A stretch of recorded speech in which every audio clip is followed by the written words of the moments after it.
sampai dengan saat ini pemerintah itu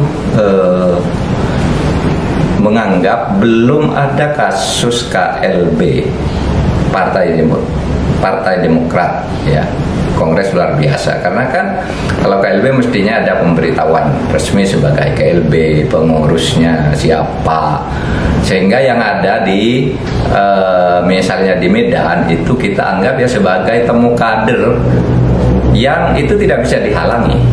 Kalau kita menghalangi berarti melanggar ketentuan pasal 9 Undang-Undang nomor 9 dan 78 tentang kebebasan menyatakan pendapat.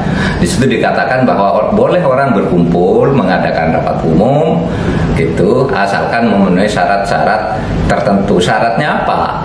Syaratnya itu bukan di istana negara, artinya tidak melanggar larangan tertentu gitu, juga bukan di tempat ibadah, bukan di sekolah, bukan di rumah sakit, bukan di arena objek vital. Kalau situ silakan adakan pertemuan.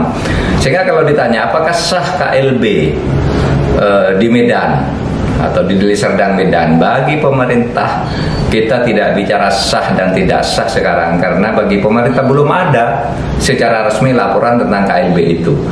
Jadi tidak ada masalah hukum sekarang. Pengurusnya yang resmi di kantor pemerintah itu adalah AHY, ya, AHY Putra Susilo Bambang Yudhoyono. Nah, itu yang sampai sekarang ada. Nah, kalau terjadi perkembangan baru nanti, misalnya dari KLB, misalnya ya, orang yang misalnya dari kelompok yang menyatakan KLB di Deli Serdang itu lalu melapor, ini hasilnya baru pemerintah menilai apakah ini sah apa tidak, sesuai dengan undang-undang apa tidak, sesuai dengan ADART atau tidak, penyelenggaranya siapa, baru kita nilai nanti. Nanti pemerintah akan memutuskan, oh ini sah, ini tidak sah, dan seterusnya. Nah, nanti silahkan pemerintah akan berpedoman pada aturan-aturan itu. Jadi begini saudara, kalau ada masalah internal partai seperti itu, pemerintah memang dihadapkan pada serba sulit untuk bersikap. Ya, apakah ini akan dilarang apa tidak? Secara opini kita mendengar oh ini tidak sah, ini sah dan sebagainya secara opini. Tapi secara hukum kan tidak bisa kita lalu menyatakan ini sah tidak sah sebelum ada data dokumen di atas meja. Oleh sebab itu ini juga terjadi dulu pada tahun 2002 Pak Motori Abdul Jalil misalnya mengambil alih PKB dari kelompoknya Gus Dur. Presiden Megawati tidak bisa berbuat apa-apa, bukan tidak mau, tidak bisa melarang karena ada undang-undang yang tidak boleh melarang orang berkumpul gitu, kecuali jelas-jelas menyatakan melakukan sesuatu yang dilarang oleh hukum, dia mereka berkumpul sebagai suatu kelompok masyarakat. Sehingga pada waktu itu Bu Mega juga membiarkan Motori pegang PKB, tapi akhirnya di pengadilan kalah. Pada zaman Pak SBY sama, Pak SBY juga tidak melarang ketika misalnya ada dualisme PKB yang muncul ya di Parung dan di mana-mana di Ancol. Pak SBY juga tidak melakukan apa-apa, dibiarkan serahkan ke pengadilan kan gitu. Akhirnya pengadilan yang memutus gitu. Jadi sama kita, dan yang akan datang pemerintah pun tidak boleh loh kalau ada orang internal lalu ribut lalu mau dilarang. Seharusnya partai sendiri yang solid di dalam jangan sampai pecah. Jadi begitu.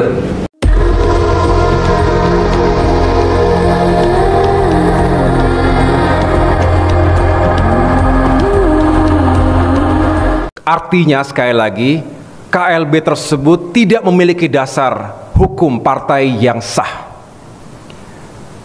Saya ingin menjelaskan bahwa sesuai dengan konstitusi Partai Demokrat, setiap partai punya konstitusi masing-masing, punya ADART masing-masing. Partai Demokrat juga sama, memiliki ADART yang bisa menjelaskan mengapa KLB di Sumatera Utara hari ini adalah ilegal. Setidaknya untuk bisa diselenggarakan Kongres Luar Biasa berdasarkan ADART Demokrat adalah disetujui, didukung, dihadiri 2/3 dari jumlah Dewan Pimpinan Daerah atau DPD. dan setengah dari jumlah Dewan Pimpinan Cabang atau DPC. Kedua-duanya adalah angka minimal bisa diinisiasi dan diselenggarakan KLB berdasarkan ADART kami. Dan ada lagi tambahannya, harus sepersetujuan dari Ketua Majelis Tinggi Partai. Ketiga pasal ataupun klausul tersebut tidak dipenuhi, sama sekali tidak dipenuhi oleh para peserta KLB ilegal tersebut. Harusnya 2/3 ketua DPD, faktanya seluruh ketua DPD Partai Demokrat tidak mengikuti KLB tersebut. Mereka berada di daerah masing-masing. Faktanya, para ketua DPC Partai Demokrat juga tidak ikut dalam KLB. Mereka setia solid pada partai dan juga kepemimpinan yang sah. Mereka berada di daerah masing-masing pula. Kalaupun ada yang mengatasnamakan ketua DPD dan ketua DPC, mengatasnamakan para pemilik hak suara yang sah, tentu itu adalah berita bohong. Tentu saya harus jelaskan di sini, supaya tidak ada kesimpang siuran dan tidak ada pembohongan publik yang kemudian dieksploitasi seolah-olah benar adanya. Kami punya hak, kami punya kewajiban secara politik, secara moral untuk menjelaskan langsung kepada seluruh masyarakat Indonesia. Tetapi hari ini sejarah telah mengabadikan apa yang terjadi di negara yang kita cintai ini. Memang banyak yang tercengang, banyak yang tidak percaya bahwa KSP Muldoko yang bersekongkol dengan orang dalam benar-benar tega dan dengan darah dingin melakukan kudeta ini. Sebuah perebutan kepemimpinan yang tidak terpuji, jauh dari sikap kesatria dan nilai-nilai moral, dan hanya mendatangkan rasa malu bagi perwira dan prajurit yang pernah bertugas di jajaran Tentara Nasional Indonesia, termasuk rasa malu dan rasa bersalah saya yang dulu beberapa kali memberikan kepercayaan dan jabatan kepadanya. Saya memohon ampun kehadirat Allah Subhanahu wa Ta'ala, Tuhan yang Maha Kuasa, atas kesalahan saya itu. Organisasi saya, para pendiri, para senior yang telah berani memperjuangkan cita-cita, yaitu sebuah partai Demokrat yang demokratis, terbuka, dan modern.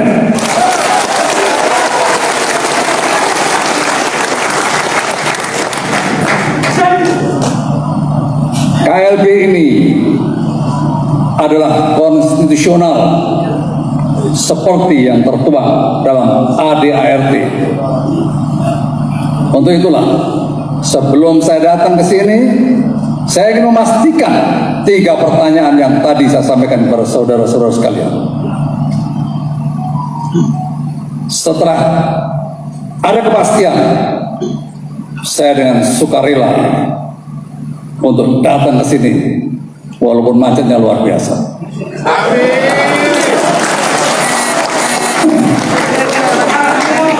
Saya juga sangat menghargai perbedaan pendapat yang terjadi dalam KLB ini. Ada yang memilih Pak Muldoko, ada yang memilih Pak Marzuki Ali. Inilah sebuah demokrasi.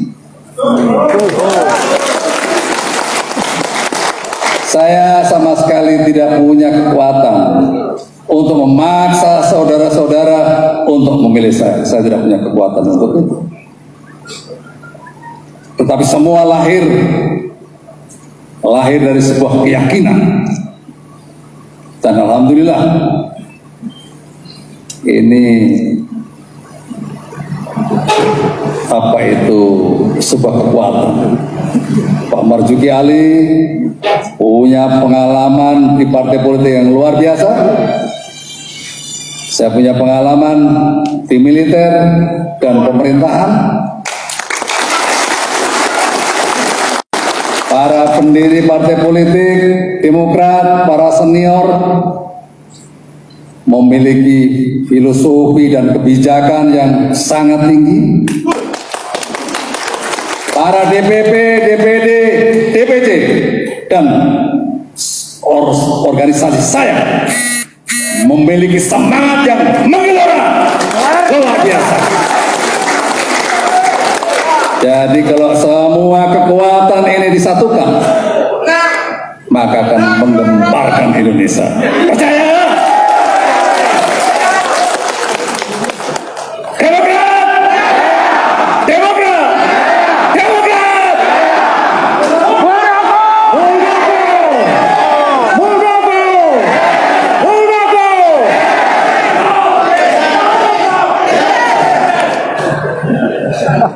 Berikutnya hadirin sekalian, saya mengajak seluruh kader Demokrat dari Sabang sampai Merauke, dari Miangas sampai Pulau Rote, untuk bersama-sama berjuang untuk meraih kembali kejayaan Demokrat.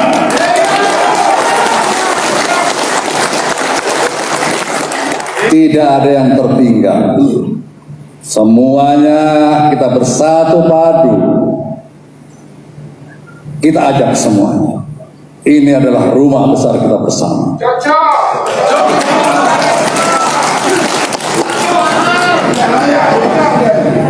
Teman-teman sekalian,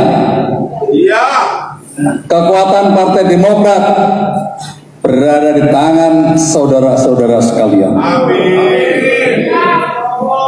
Baik selaku pemimpin pada tingkat provinsi, kabupaten, kota, kecamatan, sampai dengan kelurahan, tetapi dengan syarat harus bersama-sama dengan saya.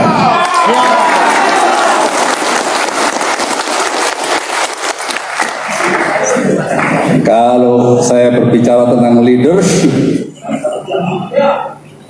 kekuatan seorang panglima ada di pundak para komandan lapangan seperti kalian semuanya.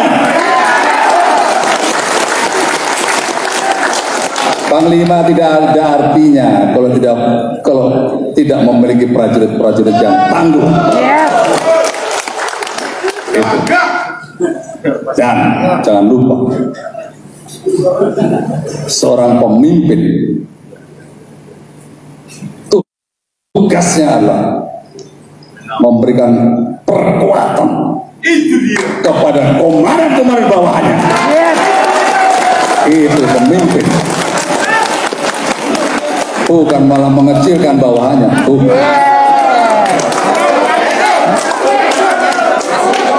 Itulah pemimpin, memberikan kekuatan dan energi yang luar biasa kepada bawahannya.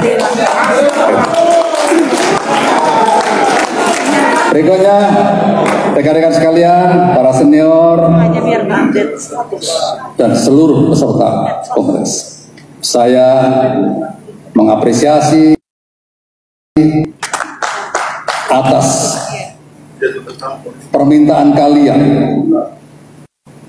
Kalian telah meminta saya untuk menjadi ketua umum Demokrat. Untuk itu saya sungguh mengapresiasi dan terima kasih, dan itu saya terima.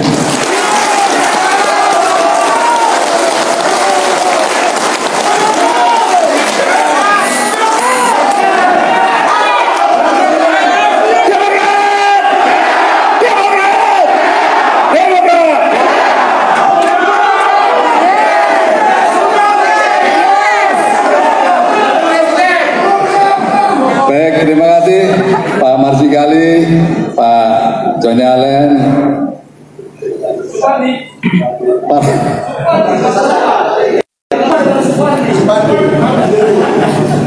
abang gua kemarin sih mas, malam-malam sebelum kesini.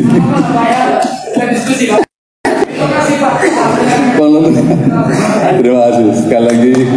Beliau memberikan apa itu kemarin waktu sebelum kesini, memberikan banyak ilmu kepada saya. Amin. Luar biasa, senang saya. Baik, terima kasih. Saya akhiri. Wassalamualaikum warahmatullahi wabarakatuh. Halo, Muldoko Presiden 24. Semua teriak, Muldoko Presiden 24. Muldoko, Muldoko, Muldoko. Dua kali, Muldoko, Muldoko. Terima kasih. Baik, terima kasih. Mari beliau untuk barangkali mau foto, silakan. Atau masih ada lagi? Ditutup dengan doa dulu. Selanjutnya ini diangkat ke bawah dan berfoto dengan ketua umum masing-masing. Baik. Ada kloternya. Oke, silakan foto sebentar. Habis itu meja ini dikeluarkan, baru berfoto dengan tetap protokol kesehatan COVID-19, jaga jarak dan pakai masker untuk foto nanti. Nanti berfoto saya yang bimbing ya, kawan-kawan dari Aceh sampai ke Papua. Baik, oleh karena itu saya persilakan kepada pembawa acara dan kami pimpinan sidang definitif turun ke bawah dan sekali lagi sidang Kongres luar biasa Partai Demokrat yang kedua atau Kongres ke-6 telah selesai kita putuskan dan saya nyatakan untuk ditutup. Allahu Akbar. Allahu Akbar. Allahu Akbar. Baik, kami kembali persilakan kepada seluruh pimpinan sidang definitif untuk bisa kembali mengambil ke tempat masing-masing. Dan tentunya sebelum kita melanjutkan sesi foto, kami kembali mengucapkan terima kasih kepada Ketua Umum Partai Demokrat terpilih hari ini Bapak Dr. Haji Muldoko SIP.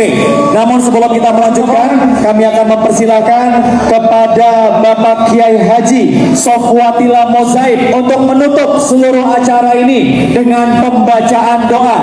Kepada seluruh peserta, kami persilahkan untuk kembali ke tempat untuk membacakan doa kepada Bapak Kiai Haji Sofwatila Mozaib. Kami persilakan waktu dan tempat.